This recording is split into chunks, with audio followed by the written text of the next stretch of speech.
session vraiment fascinante et je souhaite la bienvenue aux deux modérateurs, Kate Abadi de l'OMS. Certains d'entre vous la connaissez déjà parce qu'elle a travaillé avec nous par le passé avant de rejoindre l'OMS. Et nous avons Chris Mabula qui est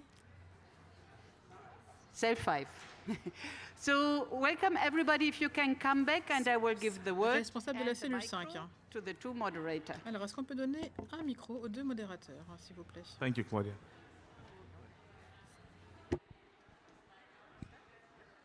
Okay. So, good afternoon, everyone.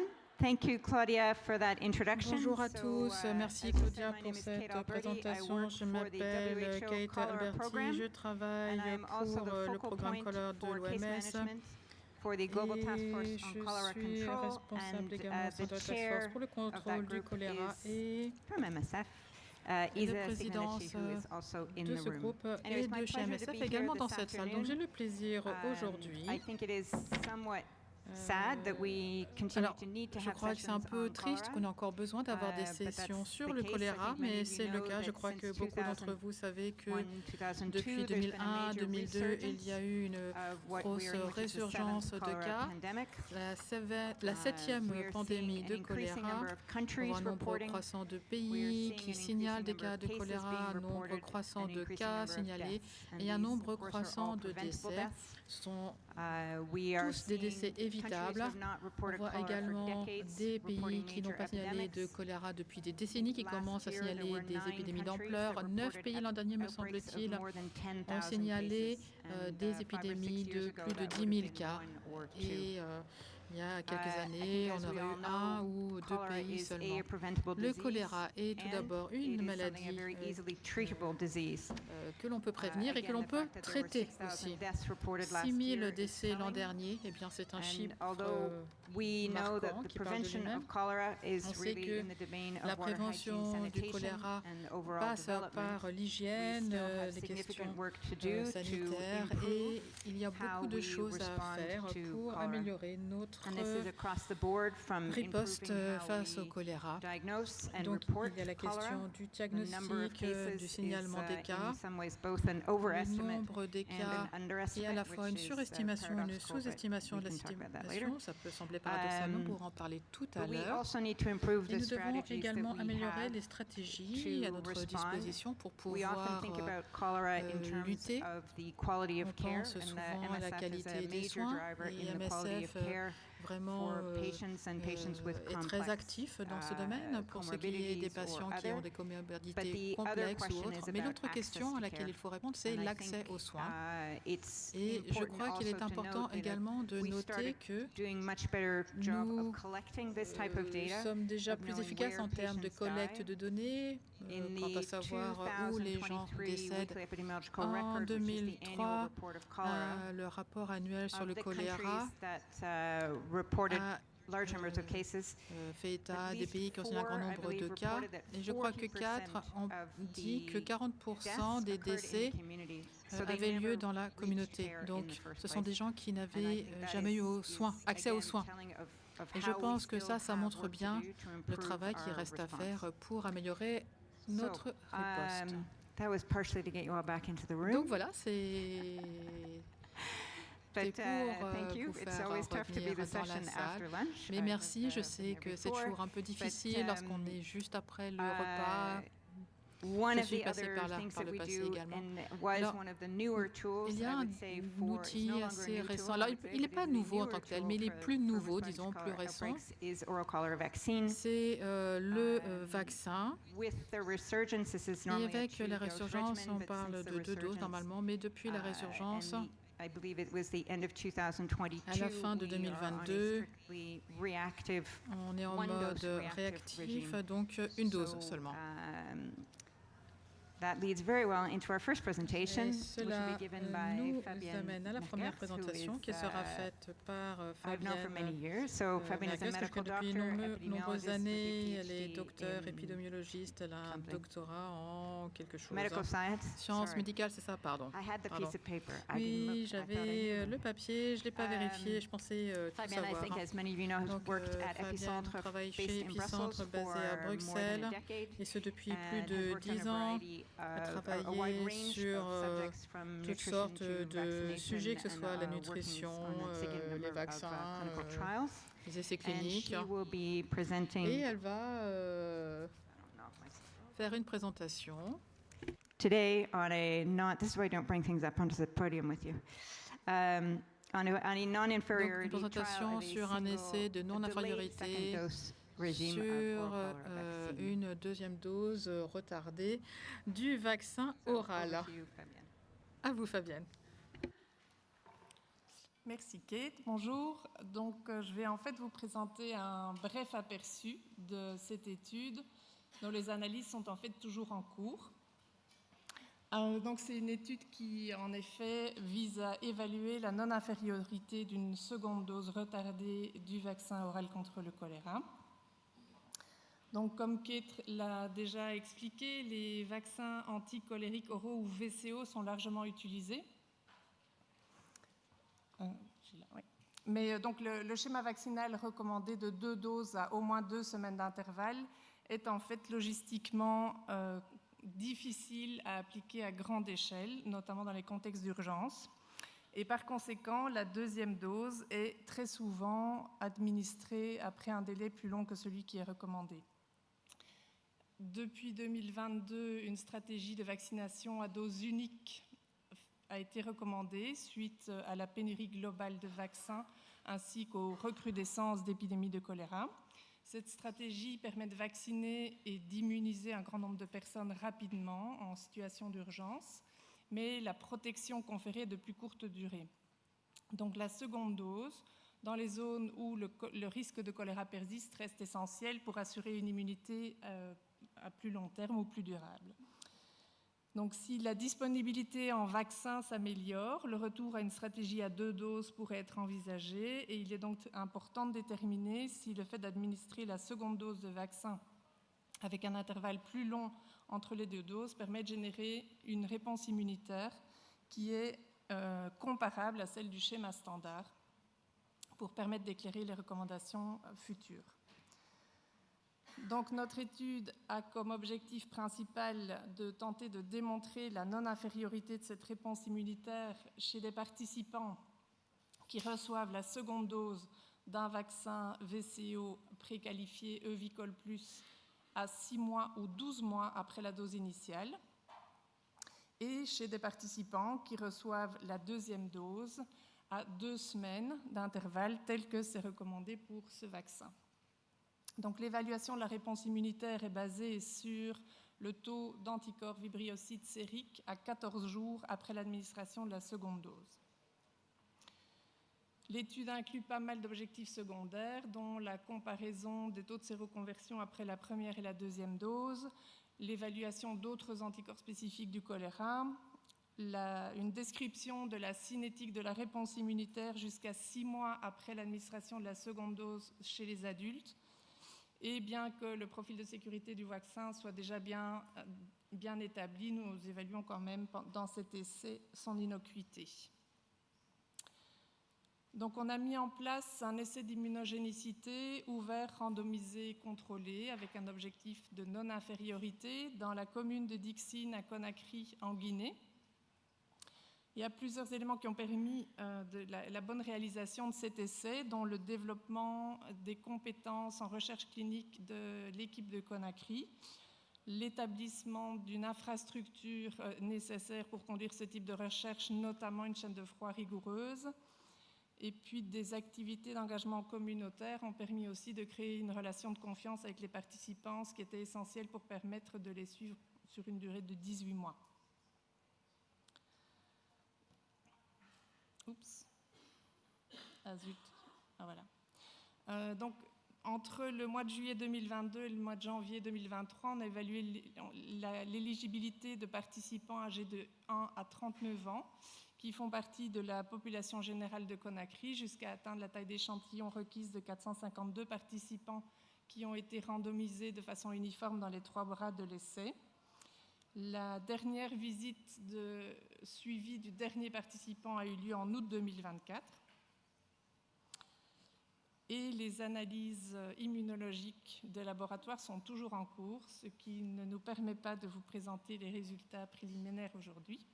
On communiquera dès que possible, mais donc ces analyses permettront de déterminer si un intervalle plus long entre 2 doses de vaccin de choléra peut être considéré comme une alternative acceptable au schéma recommandé à l'heure actuelle.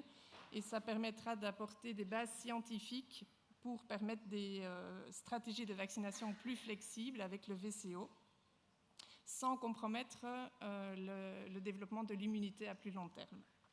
On présentera également une analyse par sous-groupe pour avoir des informations sur le calendrier vaccinal optimal chez les enfants, chez qui les VCO apportent une réponse, une protection moindre et qui pourraient bénéficier davantage d'un espace plus grand entre les 2 doses du vaccin. Les résultats seront pour l'année prochaine.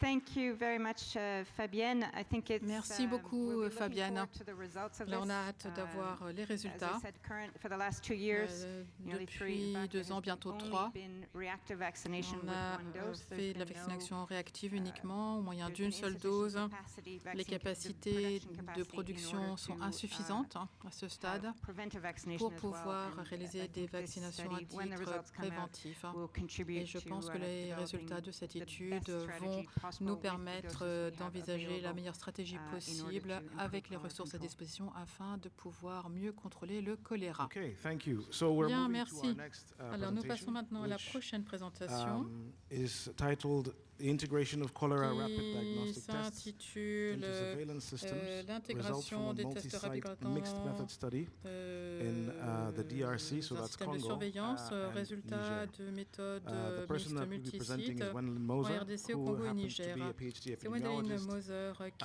He est joined doctorant en them, épidémiologie. Epicentre, Il a 2 rejoint years ago in Epicentre il y a 2 ans, en 2023. 2023. And prior to that, he Et worked avant for cela, il a several years travaillé as a pendant field plusieurs années en epidemiologist tant with MSF qu'épidémiologiste sur le terrain in au different sein de contexts, MSF dans mostly in différents endroits sub-Saharan Africa. et surtout So en I Afrique subsaharienne. Pardon. Thank you very Et much. vous avez la parole. So Merci. today I'm going to show you parts of our Donc aujourd'hui, study, je vais vous présenter pilot différents study on the aspects de deployment of cholera notre RDTs étude, and the le integration of the déploiement RDTs du into test the rapide du surveillance choléra system et son in intégration dans le DRC and système Niger. de surveillance en RDC et au Niger. So, cholera Donc, RDTs have les tests proven to be rapides very good for the du surveillance. choléra That's sont why efficaces en Gavi matière de started to surveillance. C'est distribute in, pourquoi 19 ils ont countries commencé already à RDTs, être step by step. distribués dans 19 pays And, graduellement. these RDTs are Ces mainly for tests surveillance. rapides So servent they're not surtout for à la individual surveillance. patient Ils ne diagnostics. servent pas à des diagnostics In the most individuels. recent guidelines from Dans the les GTFCC, recommandations the les Task plus Force on récentes Cholera Control, du they GTFCC, already donc la introduced Task those Force RDTs for mondiale sur le contrôle surveillance. choléra, However, in a rather et theoretical parle concept. donc de So the surveillance, goal of our study mais was ça reste un concept to test théorique. this Donc on s'est demandé theoretical comment on concept the pourrait very first tester time ce in concept a real théorique world setting, dans and then le kind of, monde develop a réel recipe which we can et give to the mettre en countries place or une like support the recette countries. pour Then we received the que RDTs les to pays integrate pourraient those in appliquer their surveillance afin system. d'utiliser ces tests rapides For that, dans we leur système de conducted an surveillance. observational Nous mixed avons donc method mené study une étude in, moyen de méthode in mixte, une DRC for étude 1 year and observationnelle in en RDC Niger pendant for un half a an year. et au Niger pendant 6 mois. So the first objective Premier was, objectif, to evaluate the évaluer la performance performance of the RDT, du so test the tool rapide, itself at the end users in diagnostic cholera rapide. treatment centers with donc nurses. dans les centres de So for that, traitement du we choléra avec basically du personnel collected infirmier. Et stool nous samples avons from recueilli each, l'échantillon de suspect case sel de arriving tous les cas in the suspects CTCs in qui 6 arrivaient different au health zones centre in, de DRC. traitement dans différentes zones en RDC. Donc 6 zones, 6 districts sanitaires. On a utilisé différents tests de diagnostic, donc des tests directs et des tests utilisant une étape d'enrichissement. Et on a également utilisé la culture et les qPCR. Alors pour ce qui est de la performance des tests rapides, vous voyez que les tests directs ont un taux de sensibilité assez similaire pour tous les trois, compris entre 76 et 81%. Maintenant, pour ce qui est de la spécificité, le BioLine et le Cristal est plus élevé que le Cristal VCO1. Maintenant, en ajoutant l'étape d'enrichissement et ensuite le test rapide, eh bien, on constate une diminution de la sensibilité pour les trois tests qui était significatif pour SD BioLine et pour Cristal VCO1.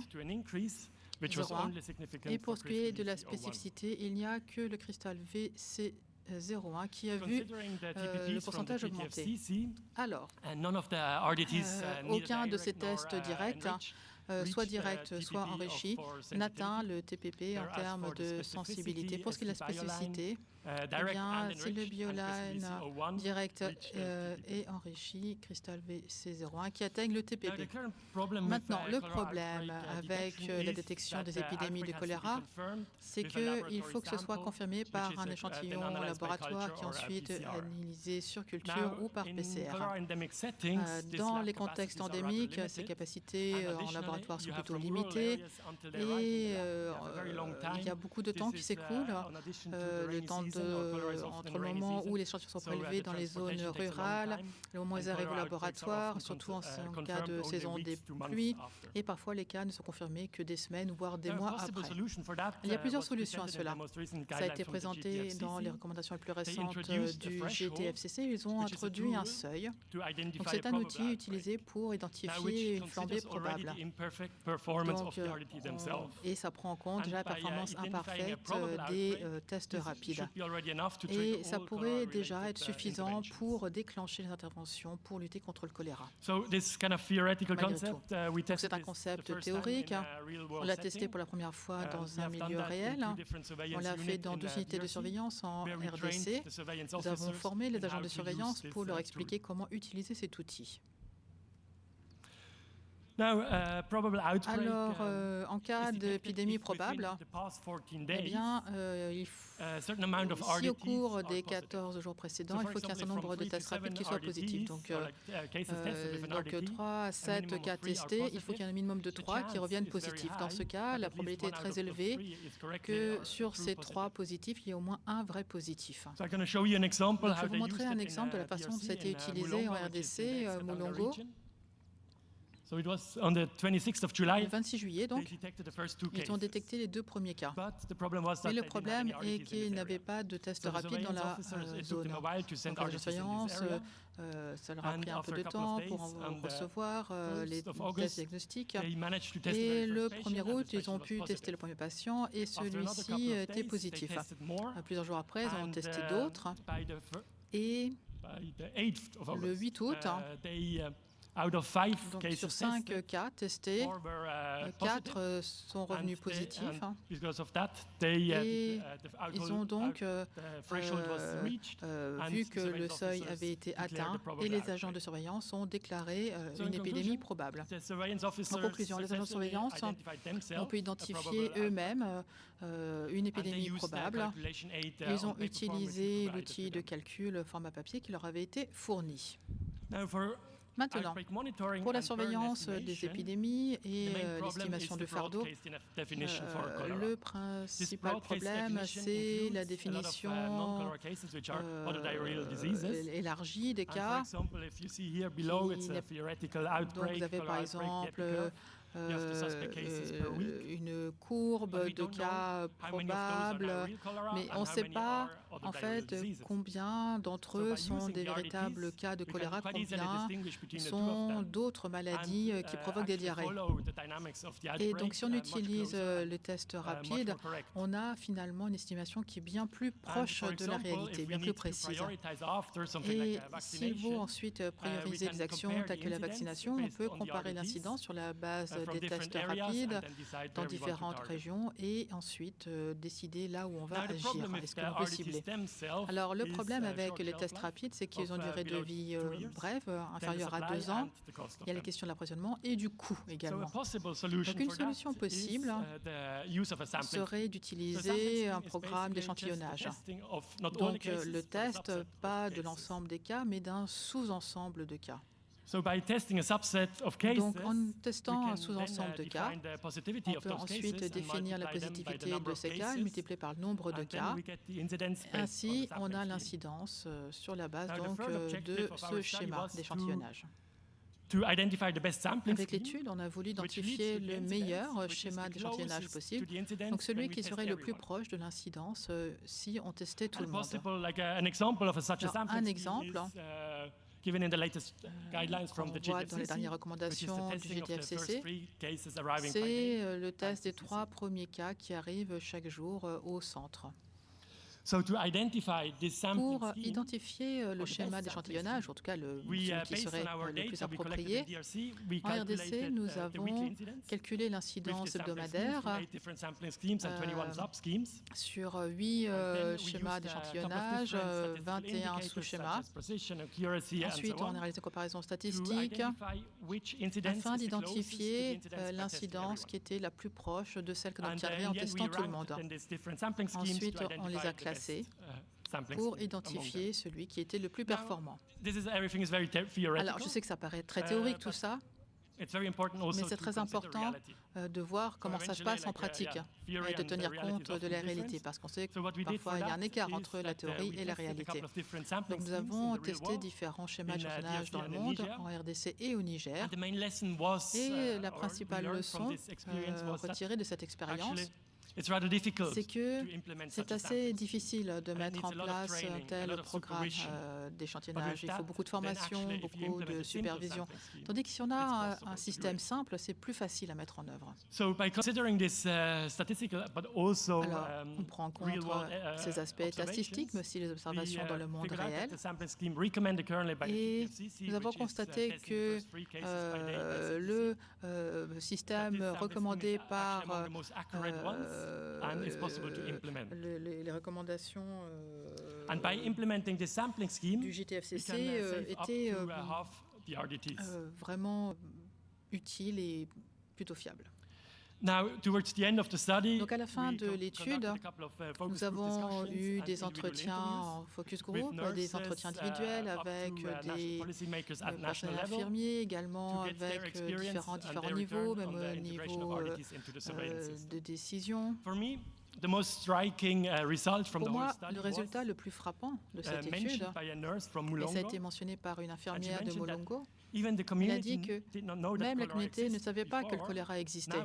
Maintenant, avec les tests diagnostiques rapides, la communauté est convaincue que cette maladie existe. Et comme vous le savez, on ne peut pas mettre fin à une épidémie de choléra si on n'a pas le soutien des gens dans la communauté.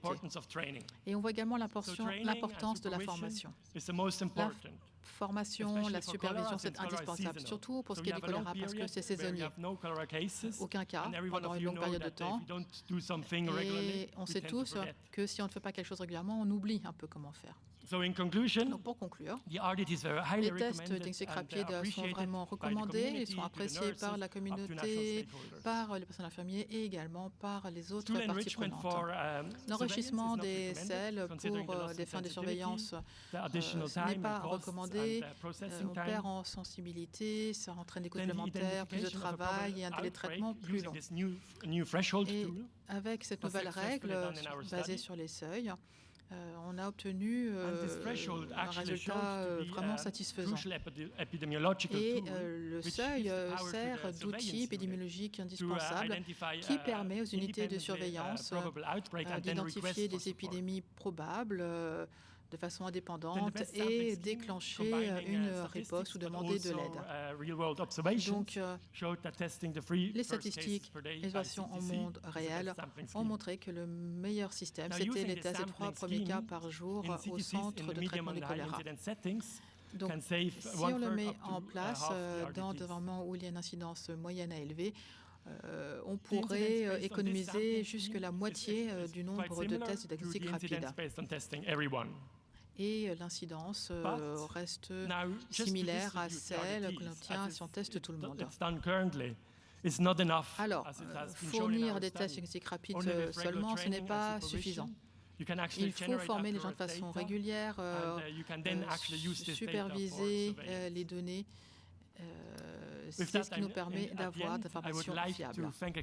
Et pour conclure, j'aimerais remercier différentes personnes, Anaïs, mon superviseur, les personnes sur le terrain, l'équipe de la RDC.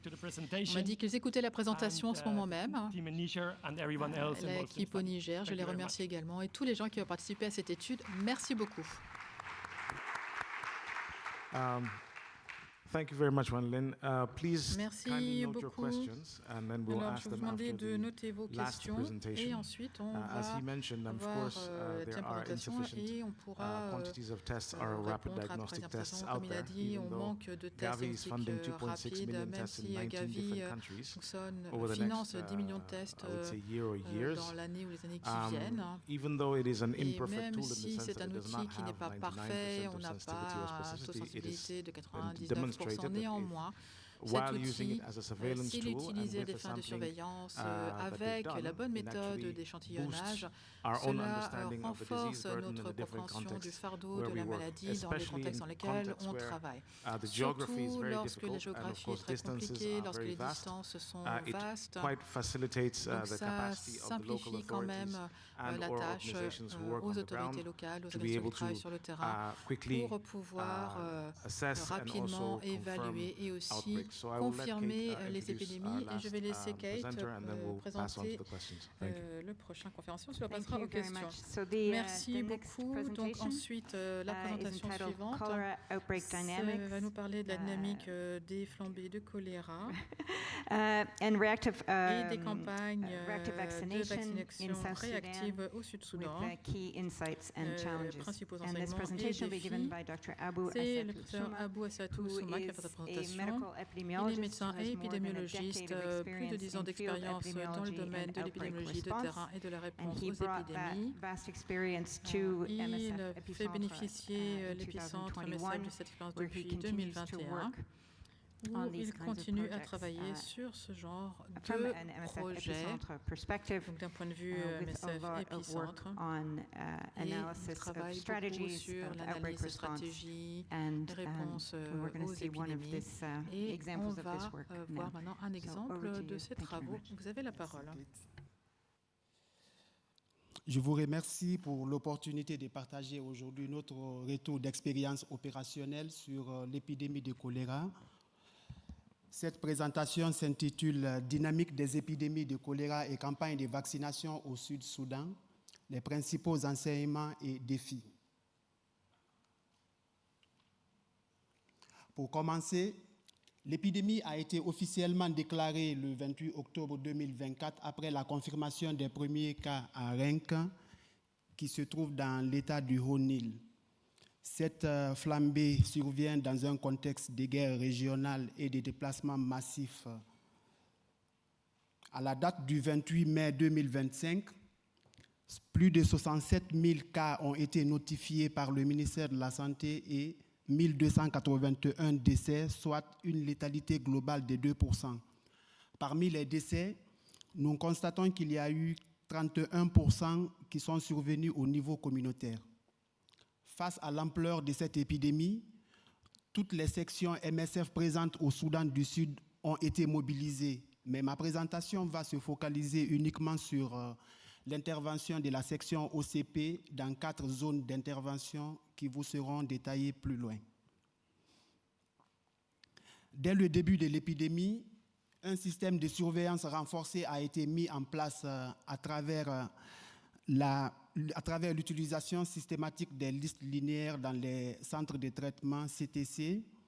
Les données recueillies à travers cette liste linéaire ont alimenté le dashboard en temps réel qui a facilité les interventions des MSF OCP dans cette localité.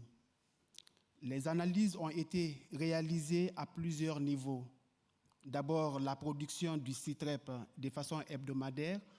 Ensuite, l'analyse microspatiale pour cartographier les foyers épidémiques à l'intérieur des camps des déplacés.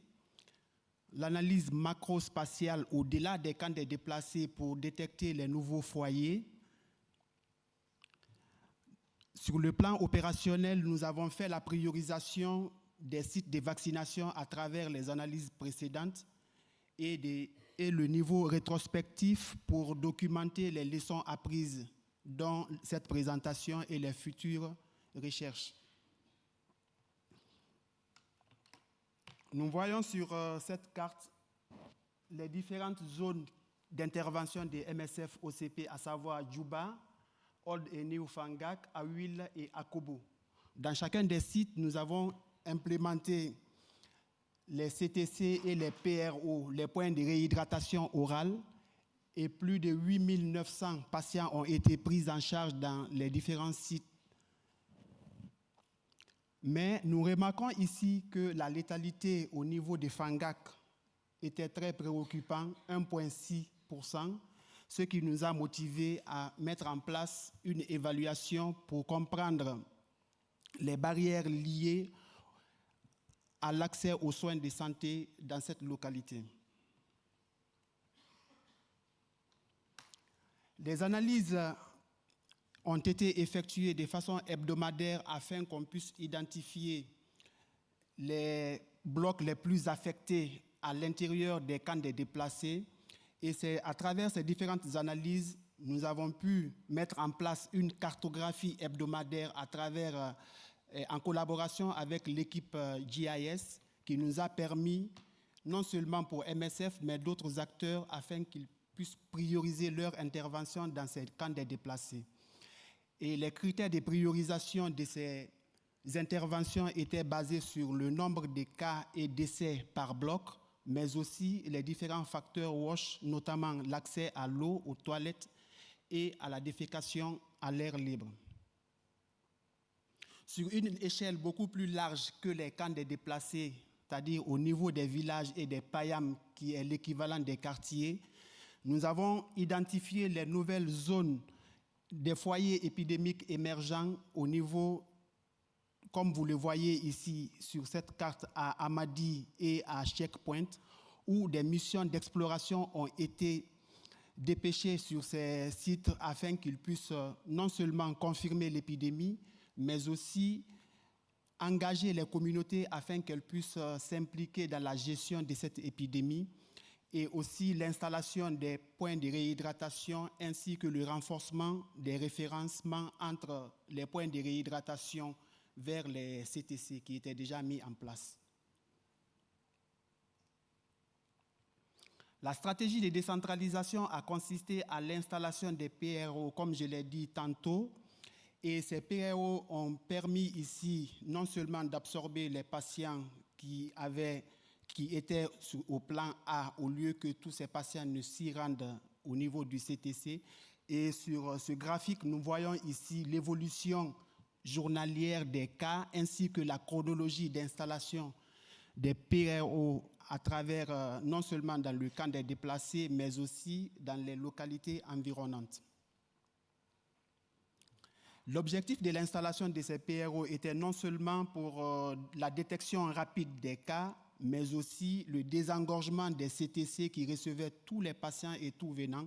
Et vous remarquez sur le graphique à droite en bas qu'après l'installation des PRO, nous voyons ici une diminution des cas admis au niveau des CTC au profit des PRO. Ce graphique ici montre l'admission hebdomadaire des cas au niveau de l'IDP 1. Alors, vu que nous avons installé les CTC et les PRO dans les différents sites qu'on a appuyés, nous avons voulu expliquer le modèle qui a réussi au niveau des IDP 1 à travers cette présentation. Vous voyez ici l'admission hebdomadaire des cas au niveau du CTC avant l'installation des PRO selon le degré de déshydratation, allant de sévère en rouge, modéré en orange et léger en jaune. Et avant l'installation des PRO ici, nous voyons que tous les patients, quel que soit le degré de sévérité de sa déshydratation, étaient reçus au niveau du CTC. Mais après l'installation du PRO, nous avons remarqué qu'il y a une diminution des cas légers. On ne recevait que la majorité des cas qui étaient au plan B et C. Et après l'installation du PRO, tous ces cas légers étaient admis directement au niveau du PRO qui absorbait. Et nous remarquons aussi qu'il y a beaucoup plus de patients qui ont été admis au niveau du PRO que dans le CTC. Le délai d'admission avant et après n'a pas beaucoup changé, mais reste toujours au-delà de 90%, dans moins de 24 heures pour l'admission des patients. Cette dynamique comparée au deuxième camp qui était appelé IDP 1, les résultats ne sont pas concluants au niveau de ce camp. Nous remarquons ici qu'il y a eu peu de changements entre avant et après l'installation du PRO au niveau de ce camp, mais nous remarquons qu'il y a eu beaucoup de patients qui ont été admis au niveau du PRO, contrairement au niveau du CTC, et que ces patients sont arrivés beaucoup plus en retard. 17% sont arrivés en moins de 24 heures et le reste est arrivé après, au-delà des 24 heures. Parallèlement à la prise en charge que nous avons mise en place dans ces différents sites, nous avons organisé une campagne de vaccination. Après la réception de plus de 7 millions de doses pour vacciner plus de 6 millions de populations avec une seule dose, comme vous le remarquez ici sur cette carte, et la couverture vaccinale administrative varie selon les zones. Mais beaucoup plus précisément, MSF OCP a vacciné à Djouba selon les critères que nous avons définis, qui étaient basés sur l'analyse des listes linéaires qui étaient mises en place au niveau des PRO et des CTC, mais aussi on s'est basé sur les facteurs WASH ainsi que la densité populationnelle. Et finalement, les camps des déplacés ont été retenus comme sites de vaccination, mais aussi les localités environnantes comme Gorom, Amadi et Rajaf. Du 18 décembre 2024 au 5 février 2025, la campagne de vaccination durant cette semaine a été organisée pour vacciner un total de près de 120 000 personnes, soit une couverture administrative de 129%, excédant ici les 90% recommandés par l'OMS. Et vous remarquez sur cette graphique ici, la couverture vaccinale variait d'un site à l'autre. Et les difficultés étaient essentiellement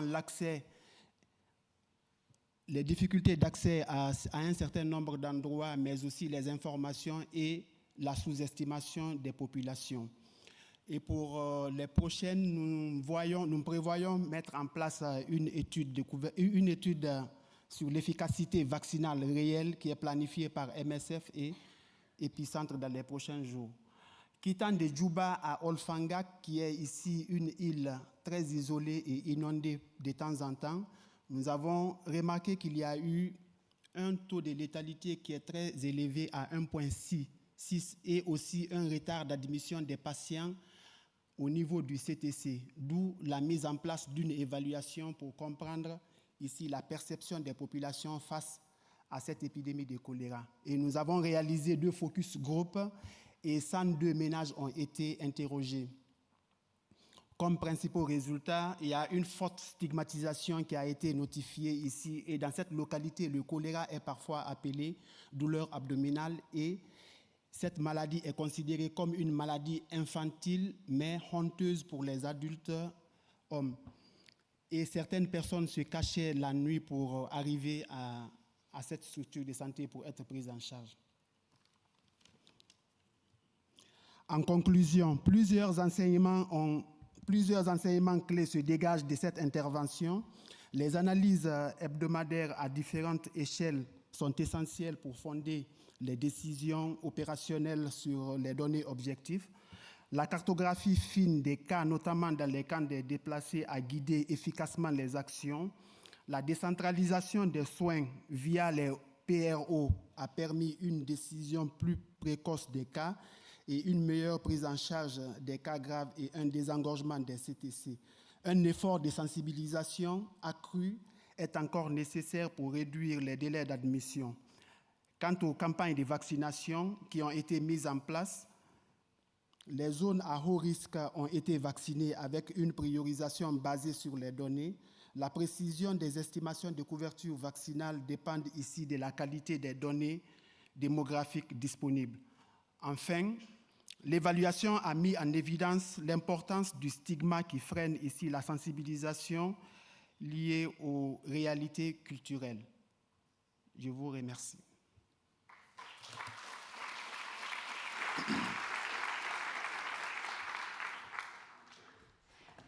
Thank you very much for this presentation. Merci beaucoup pour cette présentation. Alors, vraiment, ce qu'on peut saluer, c'est que, en dépit du titre, on voit bien que c'est une approche multisectorielle qui est nécessaire pour réagir au choléra et en quoi les données épidémiologiques peuvent nous aider à piloter cette réponse. Merci beaucoup et bravo. Et c'est vrai que les ORP, il y a là ce que vous nous avez dit à leur propos, c'est riche d'enseignements et ça permet sans doute d'améliorer l'accès au traitement et d'en augmenter aussi la qualité. On va passer maintenant aux questions, s'il y en a.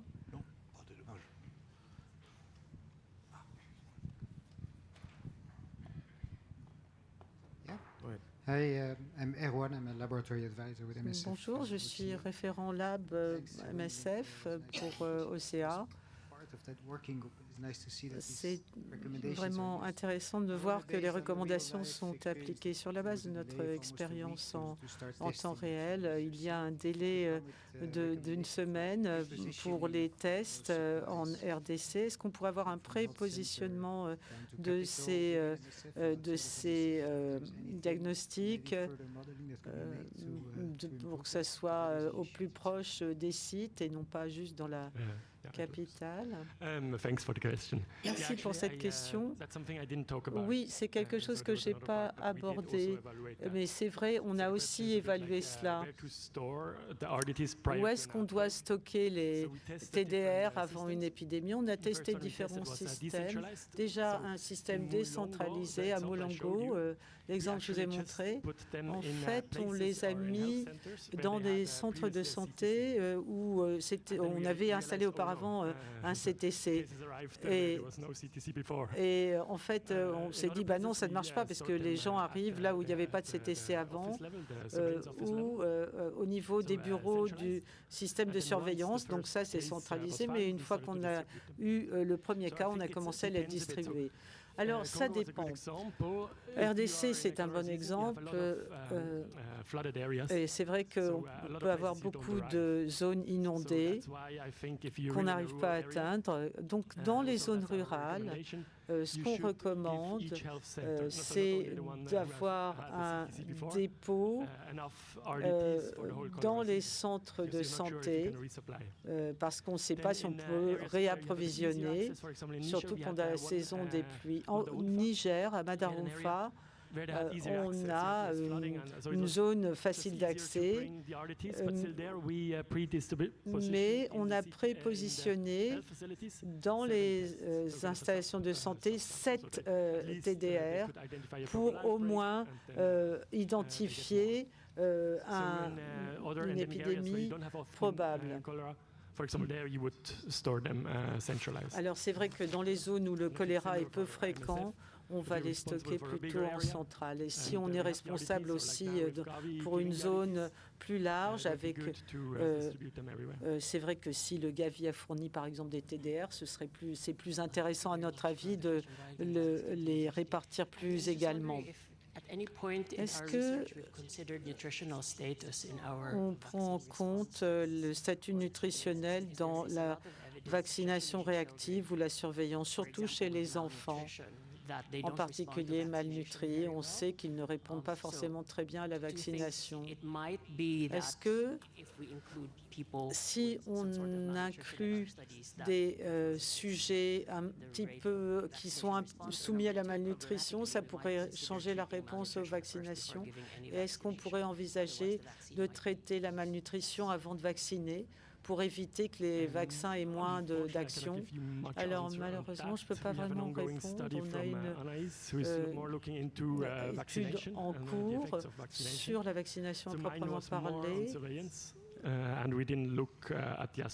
Mais c'est vrai qu'on n'a pas pris en compte l'aspect malnutrition. Mais il y a quelqu'un de chez nous qui fait une étude là-dessus. Je peux vous mettre en contact. Hello, my name is Ella. I'm a nurse. Bonjour, je suis Ella, je suis infirmière au CP.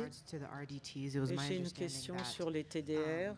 Si j'ai bien compris, vous avez formé pas mal d'infirmiers et d'infirmières à l'utiliser, ce qui est très bien, mais je me demandais comment est-ce qu'on peut s'assurer que ces personnels formés comprennent aussi le raisonnement qui va avec et quelles sont les actions critiques à prendre tout de suite à déclencher après le test.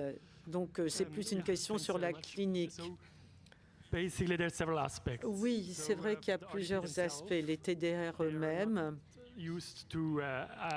qui ne sont pas utilisés pour un diagnostic individuel, parce que toutes les maladies diarrhéiques sont traitées de la même façon. Donc c'est plus un outil de surveillance.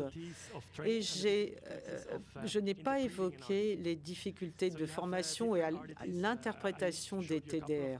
Je vous ai présenté un certain nombre d'exemplaires de TDR. On a plusieurs lignes en fonction du germe et c'est plus difficile à identifier. On n'a pas le O1-39, mais on va pourtant trouver des cas positifs et c'est sans doute un faux positif ou une erreur dans le test. Et ce qu'on a vu avec les TDR, ce qu'on peut constater avec ces TDR, c'est au-delà de la performance qui n'est pas parfaite, c'est qu'on a aussi ce problème d'interprétation qui semble être plus important que prévu. Et même pour des tests assez simples, positifs, négatifs, eh bien, on a 10 à 15% de mauvaises classifications. Alors la formation, ça aide. On avait moins d'erreurs et on a fait des études d'interprétation. On leur a montré une photo d'un test réel et on a invité à l'interprétation et on a analysé les réponses. Et là, ça fait ressortir le problème de l'interprétation très clairement. Je voudrais ajouter quelque chose. Pour la lutte contre le choléra, le TDR ne doit pas faire l'objet d'une formation séparée pour les soignants, mais c'est un module dans le cas de la formation générale sur la prise en charge du choléra. Donc les TDR, ce n'est qu'un module dans ce package pédagogique et c'est pour les soignants, pas pour les techniciens de laboratoire. Et c'est d'ailleurs la question. À long terme, ce n'est pas juste de former les gens sur les TDR, mais sur la prise en charge du choléra. Et très souvent, les soignants ont été exclus de ce genre de formation. Et à Epicentre, j'ai fait une de ces études sur les TDR avec les techniciens de labo, et c'est moi qui me trompais, parce que j'avais finalement un biais hérité de mon usage antérieur des TDR. Et si on ne m'avait pas briefé, je me serais trompée. Cette étude a beaucoup, justement, l'étude que mentionne Kate a beaucoup contribué à la nôtre et aux recommandations émises. Je vais Dans notre contexte où nous sommes dans une zone endémique au choléra et nous prenons en charge les enfants malnutris, quelle est l'approche chez les enfants où on a un TDR négatif alors que la clinique met en évidence plusieurs exonérations des sels liquides alors que les fluides sont en couteau à double tranchant? Alors la prise en charge, allons-nous baser au TDR ou à la clinique? Moi, j'accepte de prendre cette question avec grand plaisir.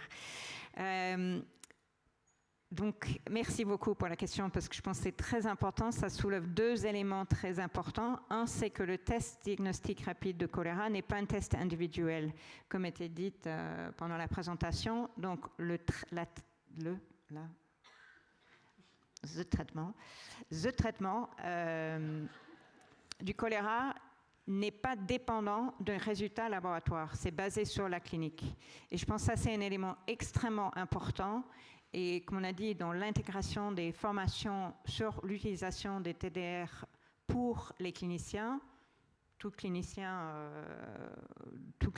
qui traite le choléra, ça c'est un élément très important. Et je pense qu'il y a un risque mes perceptions, je ne sais pas français non plus, mais peu importe, qu'un test diagnostic, c'est la décision clinique. Et non, pas du tout pour le choléra. La clinique et le traitement est basé sur la clinique du patient. Et surtout, chez l'enfant malnutri, c'est très important qu'on utilise tous nos outils cliniques pour décider le traitement du patient. Et je vais juste ajouter, parce qu'ils m'ont donné la chaise et le micro, qu'on travaille beaucoup sur une amélioration des traitements des enfants malnutris qui ont aussi le choléra. Parce que c'est un domaine où on sait qu'on a des lacunes et qu'il est probable qu'on peut faire mieux pour ces enfants qui sont très, très instables et ils sont très vulnérables et on doit mieux faire. Thank you, Kate. I don't know if there are any more Kate. questions Alors, in je ne the sais room. pas s'il I y a don't see d'autres any other questions dans la salle. Me semble pas. Si.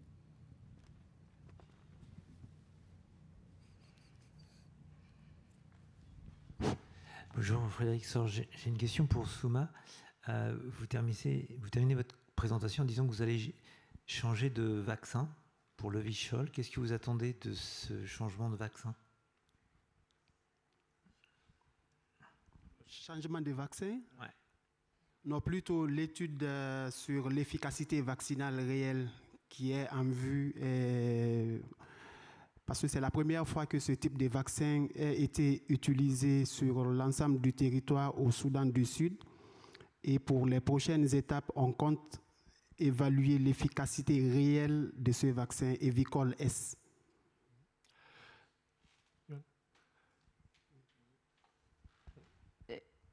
En fait, on n'attend pas une différence d'efficacité entre le Chancol et Uvicol. C'était un transfert de technologie du même vaccin. C'est ce que je pensais. Oui. Et donc, on n'attend pas une différence à cette échelle-là. Comme on a dit, il n'y a qu'un producteur global actuellement. Et ça, c'est une des raisons pour lesquelles il y a une pénurie dans le monde. Il y a beaucoup de recherche et de développement en cours pour d'autres types de vaccins et on espère que ça arrive à but bientôt. Mais comme on sait tous dans cette pièce, le développement des vaccins et surtout des nouvelles... bon, ça prend du temps. Peut-être je peux ajouter encore quelque chose petit. Donc, ouais, le Evicol S était niveau formulation et il n'y a que des études de safety sur ça, mais pas encore d'efficacité clinique. Et donc, on aimerait bien de le faire bientôt et j'espère qu'on peut le faire. So for those who don't know Uvicol S, le Vicol S, c'est une Il y a le Vicol Plus, avec une modification dans le système de dispensation, donc dans le packaging. Et donc, et dès qu'on a une forme différente pour le vaccin, il faut resoumettre et Vicol avec plus d'antigènes et un Vicol qui est simplifié avec moins d'antigènes. Donc, c'est une version simplifiée. Marie-Laure est dans la salle et je suis sûre qu'elle en sait bien davantage que moi à ce sujet. Avant de clôturer la session, non, il n'y a pas de questions en ligne non plus. Okay. I'm just going to say thank you very Merci much beaucoup. For this session. Merci beaucoup d'avoir mis cette session à l'ordre du jour. Le choléra, c'est sûr, c'est pas une maladie récente, mais pendant très longtemps, on s'est dit oui, ben, on sait comment faire. Et en fait, il reste encore beaucoup à faire à bien des égards. Et on a le GTFCC, dont les recommandations ont été publiées en 2024. Et nous devons poursuivre ce travail de terrain pour nous assurer que ce que nous recommandons, ce que nous mettons en œuvre sur les terrains, c'est vraiment ce qu'il y a de mieux pour prévenir les cas que l'on peut éviter et les morts également. Merci à tous et aux orateurs. Et merci beaucoup à Fabienne et Abou pour ces belles présentations.